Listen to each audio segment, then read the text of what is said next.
Assalamu alaikum wa rahmatullahi wa barakatuh. Welcome everyone to another episode of Knowledge in Action. We have our guest, Mufti Abdul Wahab Waheed. How are you doing, Mufti? Alhamdulillah, Ismail. Assalamu alaikum wa rahmatullahi wa barakatuh, everyone. Hope everyone is doing well, inshallah. And thank you for joining and thank you for having me, Ismail. Yeah, of course. Mufti, as always, we like to jump straight into the topic. I'm sure some of us may have heard about the recent passing of Mufti Palampuri. Please tell us more about this great muhaddith. Subhanallah. It's interesting you ask because we were just speaking about him last night with my brothers and a few shuyukh. A lot of times since we live in this side of the world, we glorify and think highly of scholars or speakers that may have a great following online and a great following on Facebook and Instagram and whatever it may be, which is nothing wrong with that. Absolutely nothing wrong with it. If they have it, it's not a negative thing. It doesn't really make a difference in the eyes of Allah. If you have it, good. If you don't have it, it's still okay, right? And there's nothing wrong to aspire to have it either. But there were some people who had no followers online, didn't have any Facebook followers, actually have no videos online, very few videos online. But the entire subcontinent of the Indo-Pak region and beyond in the Arab world are indebted to his knowledge. This man has written shuruhat and commentaries on Jami' al-Tirmidhi. He's written a 12-volume commentary on the great work of Hujjatullah al-Baligha. He has taught Sahih Bukhari in Jami' al-Tirmidhi for more than 30 years, some say even 40 years. We were very fortunate, and I say this with great pride, that we were able to spend 3 days with him alone, my brothers and I. We somehow were able to invite him to one of our first graduations of our full-time school. This is in 2016. And he came down and he joined us for our graduation. And he stayed in our house, stayed in my mom's house, stayed in my house for 3 days. Slept on our bed, and we spent, the nights together, talking, the mornings together. We were able to get ijazah from him. And I tell you, Ismail, there's some people who you hear about that would remind you about Sahabas, and some people who you see that remind you about Sahabas. And he's one of those personalities that you just look at him, sit around him, and he reminds you about Sahabas. And he was a manifestation of the hadith of the Prophet ﷺ, where the Sahabas asked the Prophet ﷺ, "Ayy julusa'ina khair?" Who are the best companions? Who are the best friends? Who are the best associates? And this is for all of us, right? Especially when we're talking about knowledge and action. This has a big effect in the people that you put around you, right? And not just smart people that are savvy, but no, people that are actually spiritual. Because if an institution is based all on, minds that are intellectual in the sense that they know how to crunch the numbers together, how to plan things together, but if there's no spiritual light involved in it, it will be all a mirage, and sooner or later it will end. And the Prophet responded by saying that a person should have 3 qualities. Number 1, that when you see them, they remind you of Allah. وَزَادَ فِي عِلْمِكُمْ مَنْطِقُهُ. When they speak, they increase you in knowledge. وَذَكَّرَكُمْ بِالْآخِرَةِ عَمَلُهُ. And when they perform actions, and when you see them doing things, the way they do it, the perfection they do it with the ihsan that they do it with, reminds you about the Day of Judgment. Because no one would be making such an effort to follow every meticulous detail of the Prophet's life unless they knew they were going to meet him one day, right? And that's who he was. And alhamdulillah, we were able to, he was someone that kind, soft, at the same time he had the honor and respect of a great sheikh, that in his presence you wouldn't want to speak until he spoke. And that was the reality of the Prophet ﷺ. We took him boating and I don't know why we did that, but I was on the boat with him and he was actually scared. He's like, "Hey, get me off this boat, man. I don't want to be on this boat." And in Stony Creek, Metro Parkway in Michigan. So for all those that that don't know him, you don't have to search his name. You don't have to think about who this man was. Just know that he was the lead Sheikh Mudarris Muallim of Darul Ulum Deoband, which is one of the head institutions of all the institutions that are part of the subcontinent region. And the scholars from there went on and taught in Azhar, in Medina, and they're serving the entire globe, and he's on the top of that, of that chain. So everything that we received from different teachers, he's a part of that, and we are a part of his sadaqah jariyah. So rather than trying to go and search who he is, recite a Surah Fatiha for him. I think I should do that. We should all do that right now, just for a few seconds. Everyone just recite a Surah Fatiha.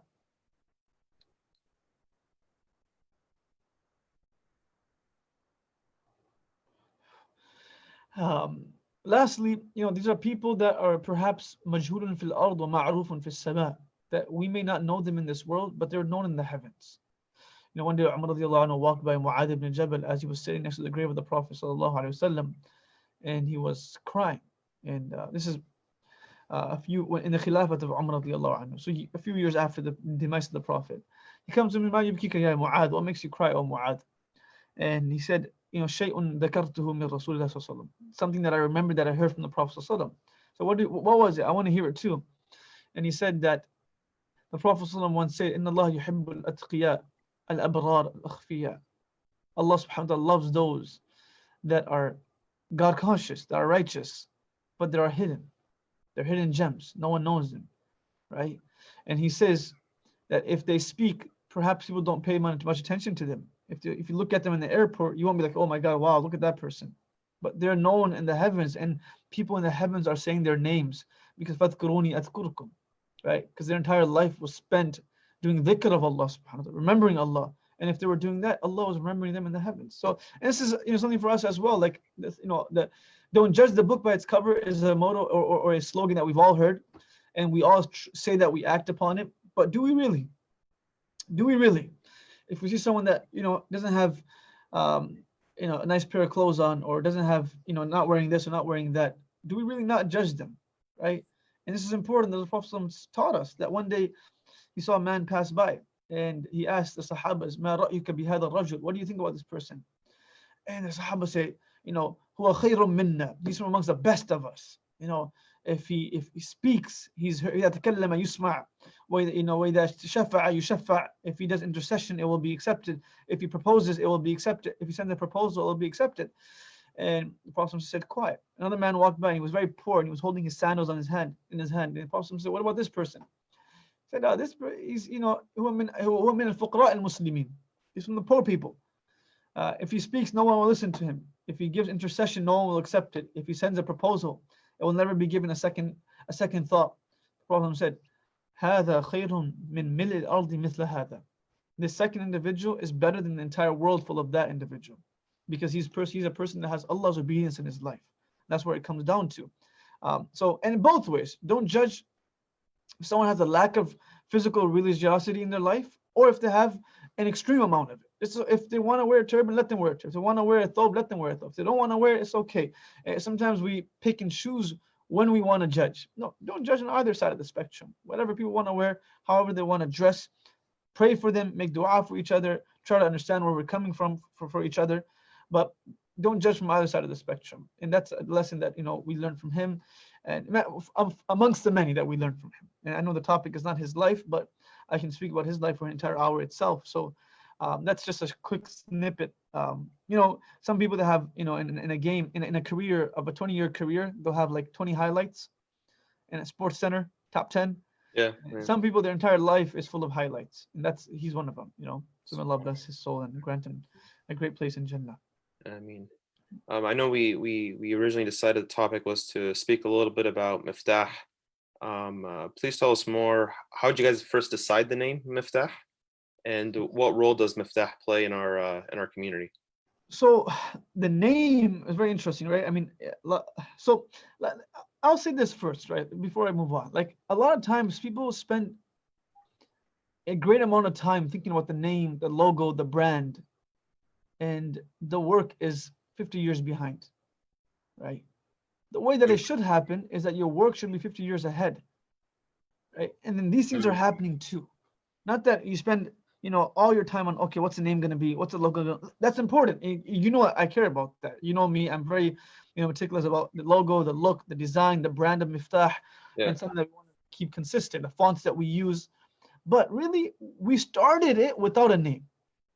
We started, the goal was where youngsters came to us and they said that, we want to have some classes that where we can learn some Arabic and part-time. We don't want to give college students from Wayne State, in the local community, University of Michigan, Dearborn. And I said to them, like, really, man, there's so many programs online. You can go learn online if you really want to. This is 2016. And happened to be that, no, they wanted to learn from us. And I said, you know what, let's just start it. We'll just start 2 days a week. We changed locations within one building 5 times in 6 months. That's how, like, it was just happening, right? How many times does the Arabic class start in the masjid? And within 3 weeks it ends. A part-time class, right? Because part-time students are hard to keep. They're all excited in the beginning, right? Like, oh, I want to learn ilm. And then a few weeks later, where you at, brother or sister? Like, oh, we don't have time anymore. So it could have been that, right? But alhamdulillah, Allah blessed us with the ability of, trying to keep these people coming and encouraging them to come and providing them a service that they couldn't find in other places. So we started with teaching them 6 subjects in a week, right? And through 2 days in a week, part-time. But the main thing that I had in mind, and we had in mind, was to make sure that it came off like a professional setting, college setting, the course codes, the curriculum, like syllabus, all that stuff was designed before we launched it, right? So when someone came in, they knew exactly what they were getting into. And they had the feeling like it was a college class. And they were learning. So from there, we said, we need a name for this place. It can't be under an umbrella of a different institution because it will morph into its own thing. And the name Miftah came into place within the scope of the hadith of طُوبَى لِعَبْدٍ جَعَلَهُ اللَّهُ مِفْتَاحًا لِلْخَيْرِ وَمِغْلَاقًا لِلشَّرِّ. Fortunate are those people who can become a key towards righteousness, who can become a vehicle, a medium for others to come towards goodness. Those are very fortunate people. The Prophet says they're very, very fortunate. And how lucky are they? Because they are becoming a source of others coming close to Allah subhanahu wa ta'ala. So all of that will also be their reward. And the second part of the hadith is how wretched is a person if he becomes a key towards haram or sins.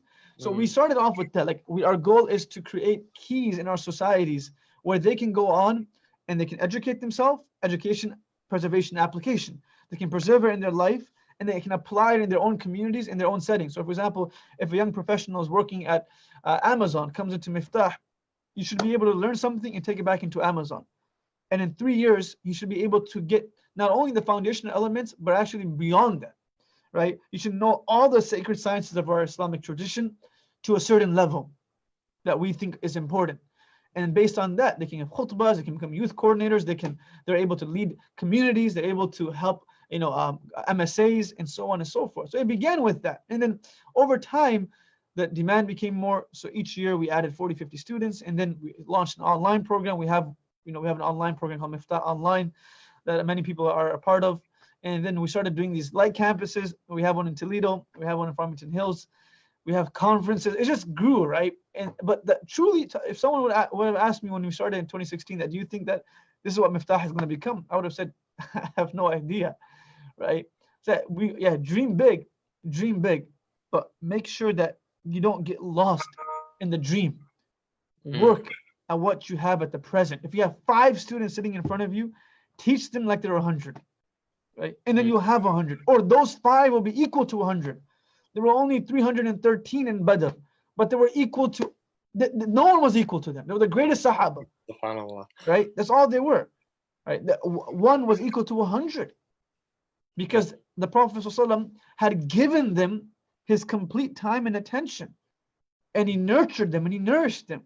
So as instructors, as community leaders, as people that want to be a part of leading other people, don't get lost in the dream. Have a dream, write it down, have a BTO, have a game plan. But take what you have right now, make the most of it, right? And at the same time, we grew. Like, one of the things that Miftah did. Now, I'm not saying that everyone should do this. In my mind, I think our goal was to grow more on site, on the ground, than it was to grow virtually. Once we had our pegs in the ground, that we knew what we were doing, we had things moving, then we started launching a Facebook, an Instagram, a YouTube page. So we were able to focus on what we had in front of us first. And then we were able to jump into the online, platforms, which we are pretty, active in now. but it didn't take away from our on-site. And that was one of the main things that when we're starting the online stuff is can't take away from what we have on site. Having hype on a Facebook page doesn't substitute having students in front of you, right? But they're both important. That's how we, planned our growth through Miftah. And we have good people around us. We're fortunate that we have good students. We live in Michigan, so we have a lot of people that have interest. Never, and a lot of it also comes from the concept of people coming to your institution. They should feel like they're getting something that they can't get anywhere else. And it's not always knowledge. That's a lot of it has to do with companionship. A lot of it has to do with love. A lot of it has to do with humor. A lot of it has to do with you making them feel like they're special. Right. A lot of times, what happens in Muslim institutions, like a student is a customer. No, they're not. Not customers, man. They're people that are coming in to learn the deen of Allah subhanahu wa ta'ala. They should be treated with respect. We always talk about the reward of tullab of ilm and seekers of knowledge. Well, we should make sure they feel that special feeling, or they should feel valuable. Not that, hey man, you signed up, good, you needed this anyways. No, you signed up, we need you. Right? We need you. Allah subhanahu wa ta'ala's deen needs you right now. Not that Allah needs any of us, but right now we can all be a source of helping the deen of Allah subhanahu wa ta'ala. Right? And at the same time, I tell youngsters that that they get caught up on the online stuff, how the brand looks on the outside.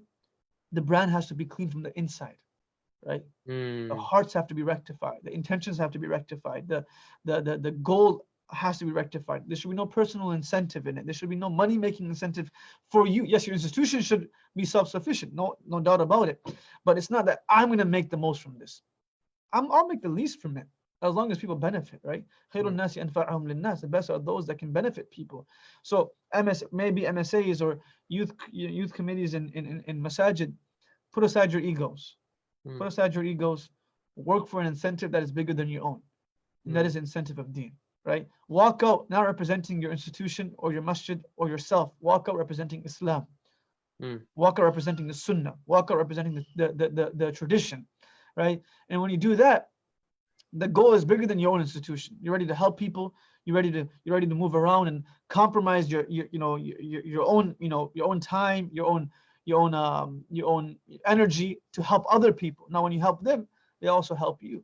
And it's not, barakah is not something which is reciprocal. Barakah is something which, if you do something, Allah gives it from different ways, right? It's not that if I do something for you, you do something for me. That's not how it works. I continue to do things for people. Somehow Allah will bless me in different ways. It's not that if I buy someone this, they'll buy me the exact same thing. No. Rather, I buy someone this, I spend time giving a lecture. Maybe Allah will open up a door of more students coming to my institution.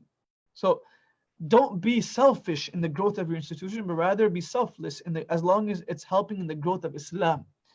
It wasn't that the Ansar said that, we have to, if we're helping, then our name should be known, not the Muhajirun. No. If we're helping, as long as Islam is growing, it's good enough for us.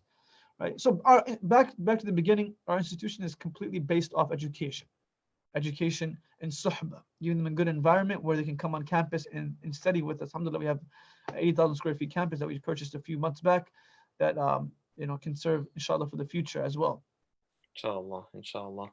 We're just out of time. But again, Ismail, I would say that was one of the last things that we did, find a place. Rent a place at the beginning. I asked Abdul Nasser Janda once. He's like, is that you? No, that's 1 minute. 1 more. Is that me or is that you? I don't think that's me. Okay, no problem. 1 second, Ismail. That's me. So going back to what I was saying is, we can, I was asking him, he said, in the beginning, rent a place. It's okay. Have a small place. Wherever you have in front of you, build them. And then the structures will come later on. They will come, right? We're always worried about building a place and having this. It will come, man. Just make sure you're internally connected and you're working on the people that are sitting in front of you. 6 years of da'wah, 60 Muslims. Some say 50 Muslims. The Prophet was a da'i, sallallahu alaihi wasallam. 6 years of calling. Dar al-Arqam was a small house. They didn't have Masjid al-Haram. They didn't have Madinat al-Munawwara. Small house. But the work of deen was continuing. The work of deen is not confined to a structure, to a name of an institution. It can happen without anything. But if you want to build an institution, this has to be there. And this will come, right? It shouldn't be that this has to be there for this to happen. The work of the da'wah should always happen, and this will also soon follow suit.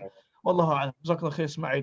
Any other questions? I have a few more minutes if you want to ask any other questions. I mean, if we have time, I'd love to learn a little bit more about when you do reach a building, right? The perspective changes. I mean, I think some people, they say, like, the Prophet ﷺ, he never saw Baghdad, he never saw Andalus, he never saw, Istanbul and all these places. I mean, how does the mentality change once you are in that position? I mean, like, so see, like, since the work never changed, when those things came, what brought those things were not compromised, right? What brought those things was i'la'u kalimatillah. We have to help people, we have to teach people deen, we have to educate them, we have to be selfless, we have to be people that are ready to sacrifice our time, we have to become that bridge that people can walk on top of so they can reach the happiness of Allah subhanahu wa ta'ala. We're that bridge. People can walk on us to reach Allah's pleasure. You can walk all over me, man, because we want them to reach Allah's pleasure. Now, when you have a building, what got you there was this. So your way of amplifying your shukr should be to do more of this, right? Not to compromise the professionalism of the building or the organizational structure or the org chart. All that stuff is there, but sometimes we have all of this, but we don't have this. Every institution's vision should always be to serve people at the core of it, right? And as long as service is happening, other things will will fall into place. Now we have a building. Now we're thinking of more ways to serve the people, more ways to educate the masses, right? That's not changing. That perspective cannot change, right? How to do it in a better way, how to do it in a more presentable manner, how to do it in a manner which is more attractive to people. But it all comes back down to how to continue doing this, right? Not compromising that. So that's what's happening now with the building that we have. And I think once you do have a masjid, once you do have a structure, don't get lost in the structure, don't get lost in the design of the structure, get lost into how you can maximize the place so more people can benefit. That's it. Jazakallah khair, Mufti. Thank you so much for your time. We hope we can stay in touch with you. As always, everyone, Mufti, you can tell people to follow the MII page, the Miftah page. We have a Miftah. We don't have an MII page. We stay off that. We have a Miftah Institute Facebook page, Instagram, YouTube. You can definitely subscribe and like the pages. You'll get updates all the time. And we have a lot of content coming out daily. Alhamdulillah, we also have an online program starting in the summer, which is available to everyone. You can also check that out on miftah.org. So khalas, that's about it. And just make dua for us, man. It's good enough. We'll drop a link, inshallah. Jazakallah. Jazakallah. Yeah,